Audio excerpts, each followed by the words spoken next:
जय श्री कृष्ण। भगवत गीता केवल गोटे धर्मग्रंथ नुहे बरं यह आम जीवनर दर्पण अटे।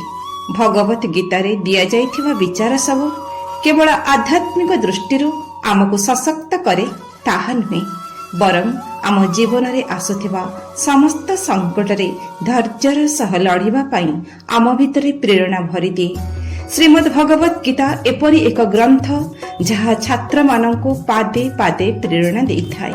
ज्ञानर अद्भुत भंडार श्रीमद् भगवत गीता गीता ही शिखाई थांती जीवन कांदिबा पाई नुहे कि जीवन पलायन पंथी साजिबा पाई नुहे बरं जीवन रे आसुथिबा प्रतिटी समस्या समय रे साहसर सह सामना करिबा पाई योग्य बनाई थाए श्रीमद् भगवत गीता। एही दिव्य पवित्र ग्रंथ आमको कर्म धर्म भक्ति और जीवनर गुढ़ा रहस्य को सरल शब्द रे बुझाई दे आम आत्मशक्ति को मजबूत करिथांती। प्रत्येक नारी प्रत्येक पुरुष गीतार प्रेरणा रे प्रेरित हुई निज निज क्षेत्र रे सुनिपुण हुंतु यह ही गीतार लक्ष्य। तेबे सही महान दिव्य ग्रंथ गीता जहा स्वयं भगवानंकर मुख निसृत वाणी आसंतु सेथुरो मात्र तीनिटी दिव्य विचार संपर्क रे जानिबा जहा आम जीवन रथ को आगको बढ़ाई नेबो। गीतार प्रथम विचार अनुसार ए संसार रे सबुठारु पवित्र कौन? गीता कहती ए संसार रे सबुठारु पवित्र वस्तु हेउछि ज्ञान। गीतार चतुर्थ अध्याय 38 नंबर श्लोक रे भगवान कहिले न ही ज्ञानेन सदृशं पवित्र मिह विद्यते। अर्थात एही संसार रे ज्ञान समान पवित्र कारक वस्तु आउ किछि नाही। पुणी सही गीता शास्त्र अनुसारे मध्य पवित्र हेउछि भक्ति। भगवानकर भक्ति ना किछि स्वार्थ रे भगवानकर भक्ति करिबा।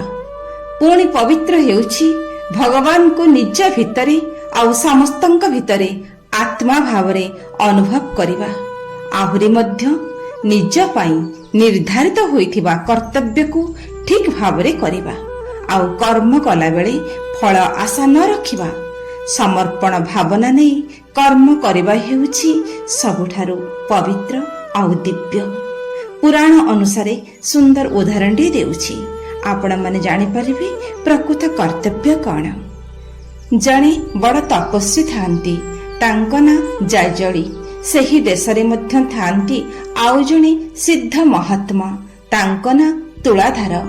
तपस्वी जायजळी महात्मा तुलाधारंकर प्रशंसा बहुत लोकंक ठारु सुनिबा परे मने मने भाबिले मु आजि पर्यंत केते पूजा पाठ प्रार्थना ध्यान धारणा कलिनी। दिवसर अर्धाधिक समय आध्यात्मिक साधन रे काटुछि अथच मो पाखरे किछि सिद्धि नाही। तुलाधारंक परी मोर मध्य प्रशंसक भी केही नाहंती। कौन एहार रहस्य? एहार रहस्य भेद करिबा पई इच्छा करी तपस्वी जायजळी महात्मा तुलाधारंक निकट को जीवा पई मनस्थ कले। तुलाधार थिले जणे वैश्य। तांकर गोटे दुकान थिला। लोकंक ठारो ठिकाना पचारि बुझी जायजळी तुलाधारंक पाखरे पहुंचिबा बेलको दुकान रे ग्राहक मानकर खूब भीड़ थिला। अन्य दुकानी मानक परि तुलाधार मध्य व्यवसाय रे व्यस्त थांती। तपस्वी जायजळी मने मने भाबिले इए पुनी साधु पक्का व्यवसाय परि जणा पडुछि लोकटा। इए पुनी सिद्धि केमिति पाइला? इए बोधे राति रे किछि तंत्र मंत्र साधना करुथिबो। एया मनरे विचार करी फेरी जावाको बसिछंती। हठात पछपट सुभिला अपेक्षा करंतो महाशय मो साधना बाबदरे जानिबाको आछंती परा न जानी पळाउछंती केमिति? स्तब्ध होई गले तपस्वी जायजळी। प्रथम देखा परिचय भी नाही मनर कथा को भी से जानि पारुछंती केमिति? पाटिरु कथा बाहरिला नाही जायजळींकर। तहु तुलाधार कहिले ए दुकान हेउछि मोर मंदिर मोर मठ सब किछि। व्यवसाय रे मु काहाकु ठकेनी अनुचित दाम भी निएनी कौनसी प्रकार भेजाल द्रव्य मु बिकेनी। शांत और दुष्ट उभय ग्राहकंकु उत्तम व्यवहार देखाए। ओजन रे काहाकु ठकेनी गरीब गुरुबंकु यथासाध्य साहाय्य करे दान पुण्य भी करे। ଦୋକାନକୁ ଆସୁଥିବା ପ୍ରତ୍ୟେକ ଗ୍ରାହକଙ୍କୁ ମୁଁ ସାକ୍ଷାତ ନରହରିଙ୍କର ରୂପ ବୋଲି ଭାବି ଅନ୍ତରରେ ପ୍ରଣାମ ନିବେଦନ କରେ। ସଂସାରରେ ସବୁ ଲୋକ କଣ ଘରଦ୍ୱାର ଛାଡ଼ିବା ସମୟ ବାହାର କରି ସାଧନା କରିପାରିବେ? ଆଦୌ ସମ୍ଭବ ନୁହେଁ। ମୁଁ ଭାବେ ଈଶ୍ୱରଙ୍କୁ ସାକ୍ଷୀ ଭାବରେ ରଖି ସଚ୍ଚୋଟତାର ସହ କର୍ମ କଲେ ପ୍ରଭୁ କୃପା ମିଳିବ ଏବଂ ସେହି କୃପା ହିଁ ମୋର ସିଦ୍ଧି। କର୍ମ ସହ ଈଶ୍ୱରଙ୍କୁ ଯୋଡ଼ିଦେଲେ ପ୍ରତ୍ୟେକ କର୍ମରେ ହିଁ ସିଦ୍ଧିର ଫୁଲ ଫୁଟିବ। ମନେ ରଖ, ମୁଁ ଯାହା ସିଦ୍ଧି ପାଇଛି ଏଇ କର୍ମରୁ ହିଁ ପାଇଛି। ଏହା ହିଁ ମୋ ଆତ୍ମା ପାଇଁ ଆଉ ପରମାତ୍ମାଙ୍କ ପାଇଁ କର୍ତ୍ତବ୍ୟ। ପ୍ରଥମ ଥର ପାଇଁ ଏଭଳି ଏକ ସାଧକ ଦେଖି ତପସ୍ୱୀ ଜାଜଳି ମହାତ୍ମା ତୁଳାଧାରଙ୍କର ପାଦତଳେ ଲୋଟି ପଡ଼ିଲେ। ଶ୍ରୀମଦ୍ ଭଗବତ ଗୀତାର ଦ୍ୱିତୀୟ ବିଚାର ହେଉଛି ମନୁଷ୍ୟର ଖାଦ୍ୟ ଅନୁସାରେ ମନୁଷ୍ୟର ଆଚରଣ ହୋଇଥାଏ। ସେହି ଖାଦ୍ୟ ପୁଣି ତାର ପ୍ରକୃତି ଅନୁସାରେ ହୋଇଥାଏ। ମନୁଷ୍ୟ ଯେଉଁଭଳି ଆହାର ଗ୍ରହଣ କରିଥାଏ ତାର ବିଚାର ସେହିଭଳି ହୋଇଯାଏ, ତାର ସ୍ୱଭାବ ସେହିପରି ହୋଇଯାଏ।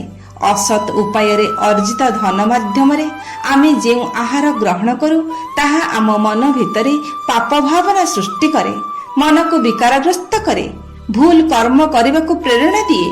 ସେହି ଖାଦ୍ୟକୁ ଯେଉଁମାନେ ଖାଇଥାନ୍ତି ସେମାନଙ୍କର ମନ ମଧ୍ୟ ବିକାରଗ୍ରସ୍ତ ହୋଇଯାଏ। କିନ୍ତୁ ସତ୍ ଉପାୟରେ ଅର୍ଜିତ ଧନ ମାଧ୍ୟମରେ ଆମେ ଯେଉଁ ଅନ୍ନ ଗ୍ରହଣ କରୁ ତାହା ସାତ୍ତ୍ୱିକ ଖାଦ୍ୟ ଅଟେ। ଆହାର ଶୁଦ୍ଧ ହେଲେ ଅନ୍ତଃକରଣ ଶୁଦ୍ଧ ହୁଏ। ଆହାର ଶୁଦ୍ଧ ଓ ସତ୍ତ୍ୱ ଶୁଦ୍ଧି ହିଁ ଅନ୍ତଃକରଣ ଶୁଦ୍ଧି ହେବା ଦ୍ୱାରା ମନୁଷ୍ୟ ସୁବିଚାର ସମ୍ପନ୍ନ ହୁଏ, ଯାହା ଆମର ବୁଦ୍ଧିକୁ ଶୁଦ୍ଧ କରି ଆମକୁ ସତ୍ ମାର୍ଗରେ ସବୁବେଳେ ବାଟ କଢ଼େଇ ନିଏ। ତେଣୁ ଗୀତାରେ ଭଗବାନ ଶ୍ରୀକୃଷ୍ଣ ସାତ୍ତ୍ୱିକ, ରାଜସିକ, ତାମସିକ ତିନି ପ୍ରକାରର ଖାଦ୍ୟ ଅନୁସାରେ ମନୁଷ୍ୟର ଚରିତ୍ର, ମନୁଷ୍ୟର ଆଚରଣ ମଧ୍ୟ ସେହିପରି ହୋଇଥାଏ ବୋଲି କହିଛନ୍ତି। ଗୀତାର 7 ଅଧ୍ୟାୟ 7 ନମ୍ବର ଶ୍ଲୋକରେ ବୁଝାଇ କହିଛନ୍ତି, ଆହାରାଃ ଅପି ସର୍ବସ୍ୟ ତ୍ରିବିଧ ଭବତି ପ୍ରିୟଃ। ସେହି ତିନି ପ୍ରକାରର ଆହାର ହେଲା ସାତ୍ତ୍ୱିକ, ରାଜସିକ, ତାମସିକ। ଦୁଧ, ଘିଅ, ପନିପରିବା, ଫଳ, ଚିନି, ଗହମ, ଯଅ, ଚଣା, ମୁଗ, ଚାଉଳ ଏସବୁ ସାତ୍ତ୍ୱିକ ଖାଦ୍ୟ ଅଟନ୍ତି। ଏସବୁ ଭୋଜନ କରୁଥିବା ବ୍ୟକ୍ତିର ସ୍ୱଭାବ ସତ୍ୱଗୁଣ ସମ୍ପନ୍ନ ହୋଇଥାନ୍ତି। ସେମାନେ ଉତ୍ତମ ବିଚାର ସମ୍ପନ୍ନ ବ୍ୟକ୍ତି ହୋଇଥାନ୍ତି। ସେହିପରି ପିତା, ଖଟା, ଲୁଣିଆ, ଅତି ଉଷ୍ଣ, ଅତି ରାଗ, ରୁକ୍ଷ, ଦାହକାରକ ଆଦି ଖାଦ୍ୟ ରାଜସ ଖାଦ୍ୟ ଅଟେ। ଏହି ଖାଦ୍ୟ ଗ୍ରହଣ କରୁଥିବା ଲୋକ ଶାସ୍ତ୍ର ବିଧି ଅନୁସାରେ କାମ ନ କରି ମନୋମୁଖୀ ଶୁଭ କର୍ମ କରିଥାନ୍ତି। ସେମାନଙ୍କୁ ସେହି ଶୁଭ କର୍ମର କିଛି ବି ଫଳ ମିଳେ ନାହିଁ। ନିଜର ଯଶ, ଖ୍ୟାତି, ପ୍ରତିଷ୍ଠା, ଅର୍ଥ ଆଦି ଲାଭ ପାଇଁ ସେମାନେ କଠୋରରୁ କଠୋର କର୍ମ ହିଁ କେବଳ କରନ୍ତି। ଆଉ ତାମସିକ ବ୍ୟକ୍ତିମାନେ ଅନେକ ଅପବିତ୍ର, ମାଦକ, ନିଷିଦ୍ଧ ଖାଦ୍ୟ, ଉଚ୍ଛିଷ୍ଟ ଖାଦ୍ୟ ଗ୍ରହଣ କରନ୍ତି। ଏସବୁ ଖାଦ୍ୟ ଗ୍ରହଣ କରୁଥିବା ବ୍ୟକ୍ତିଙ୍କର ପ୍ରକୃତି, ଆଚରଣ, କର୍ମ ମଧ୍ୟ ନିନ୍ଦିତ ହୋଇଥାଏ। ସେମାନଙ୍କ ଦ୍ୱାରା ବହୁତ ପାପ କର୍ମ ମଧ୍ୟ ହୋଇଥାଏ। ଶ୍ରୀମଦ୍ ଭଗବତ ଗୀତାର ତୃତୀୟ ବିଚାର ଅନୁସାରେ ପାପ କେତେ ପ୍ରକାରର ଆଉ କଣ କଣ? ଭଗବାନ ଶ୍ରୀକୃଷ୍ଣ କହିଛନ୍ତି, ପାପ 3 ପ୍ରକାରର, ଯାହା ଆମ ଆତ୍ମାର ବିନାଶର କାରଣ ଅଟେ। ଯେଉଁ 3 ବିକାର ଆମକୁ ନରକ ଆଡ଼କୁ ନେଇଯାଇଥାଏ, ସେହି 3 ପାପ ହେଉଛି କାମ, କ୍ରୋଧ ଆଉ ଲୋଭ।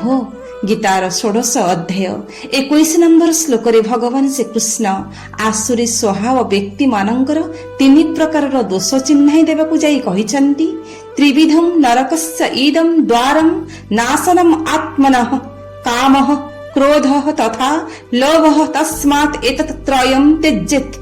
ତେବେ ଭଗବାନ ଏହି କାମ, କ୍ରୋଧ ଆଉ ଲୋଭକୁ ନରକର ଦ୍ୱାର ବୋଲି କାହିଁକି କହିଲେ? କାମ କଣ? ଅତ୍ୟଧିକ ଭୌତିକ ସୁଖ ପାଇବାର ଆଶାକୁ କାମ କୁହାଯାଏ।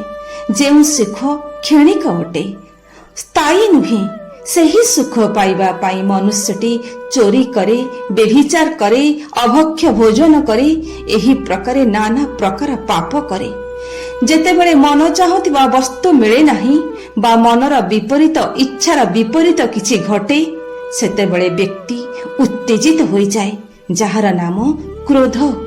କ୍ରୋଧ ରୂପୀ ରାକ୍ଷସ ମନକୁ ଆକ୍ରାନ୍ତ କଲେ ବ୍ୟକ୍ତିର ବୁଦ୍ଧି ଭ୍ରଷ୍ଟ ହୋଇଯାଏ।